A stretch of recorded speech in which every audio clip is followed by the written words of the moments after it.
So today's topic is LinkedIn alongside other social networks when we're social selling, when we're getting attention of buyers, when we're trying to influence them, and when we're trying to build relationships. So let me start with that, Daniel, and I'll give you my thoughts on this as well.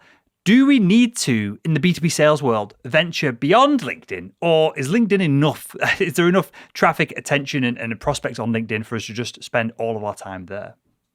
The simplest answer, and we're going to need to dig into this because there's more complexities to it. The simple answer is you need to go wherever your prospects and customers are.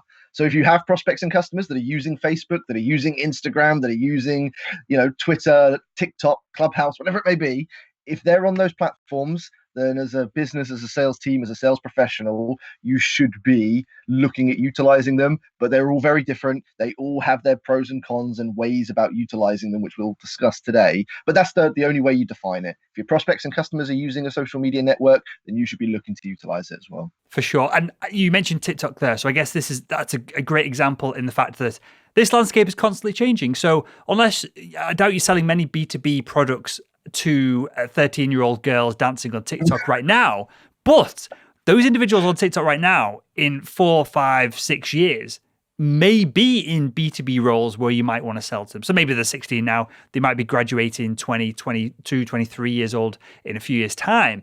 So TikTok might be the platform and things might change. That might be where the attention is then. So with that said, Daniel, is it fair to say that if we're going to experiment with all of this, LinkedIn is where we should start? We should get LinkedIn somewhat sorted and then look for other platforms, making the assumption that our audience is across multiple platforms as opposed to just on Facebook or just on TikTok. Yeah, assuming, especially in the B2B space, LinkedIn is king, queen is the ruler of all social media networks. I would say 80 to 90% of B2B selling will exist and be more fruitful on LinkedIn. But again, you need to look at where the majority of the larger percentage of your active prospects and customers are in the B2B space. And I would say to an extent in the B2C space as well, LinkedIn certainly reigns supreme. But again, just going back to what you were saying about TikTok, Will, yes, there are a lot of younger users, but I've seen C-level decision makers of B2B companies sharing TikTok videos on LinkedIn.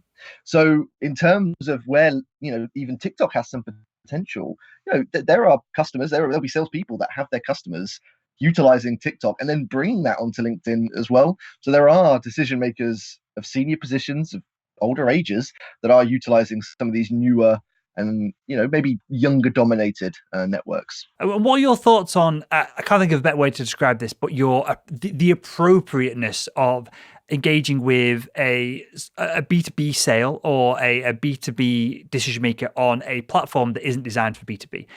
From my perspective, I don't care. If they're on there and they're willing to pay attention and they're willing to engage on it, appropriateness isn't really part of my vocabulary. But I know some people get hung up on the fact that Facebook is for families and it's not really, but families and friends. LinkedIn's for business, so we should kind of stick to our lanes here. Do you think it's appropriate to just speak to anyone anywhere? You've got to tread carefully. So I spoke to a managing director of a big company a few weeks back who was complaining to no end about how many connection requests they get on Facebook from salespeople. And they were very clear. They said, look, Facebook for me, friends and family. Do not want to connect with anyone from work, any salesperson trying to pitch me or sell me. No chance. But on the flip end of that spectrum, last year, I created and won an opportunity through Instagram Messenger. Now, that decision maker, again, C-level of a large company, had all of my other contact details. They had my phone number, my email address. We were connected on LinkedIn, connected on Facebook, connected on Twitter. But Instagram was their choice. That was their preferred social network that they were more active and more comfortable communicating through. So some people, absolutely, Facebook, Instagram, they all use them in different ways. But there are people of all positions, of all ages, utilizing some of those more personal ones in a professional context. What your role as a salesperson and a business is to do is to try and figure that out. Tread carefully, do your homework first. Don't just dive in and start spamming out Facebook messages and Instagram messages. Test the waters first, check, have a look at their activity, have a look at who they're connected with, check before you then, choose to progress.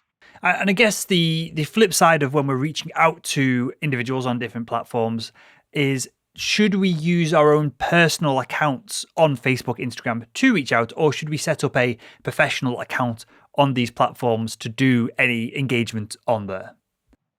My personal feeling on that is use your personal one, because it aligns very much to what we've talked about in the show, Will, around personal brands, people buying from people. You could look at doing it from a company perspective, but that's more of a marketing team thing and communicating through a central company page. But I would definitely recommend, and certainly from my experience, and I've been able to create opportunities, small percentage of opportunities on all social media networks, bar TikTok. I've yet to learn or master a TikTok dance. Maybe that's something we can do together, Will, at some point. But yeah, it's always been through my personal profile, not through some created page.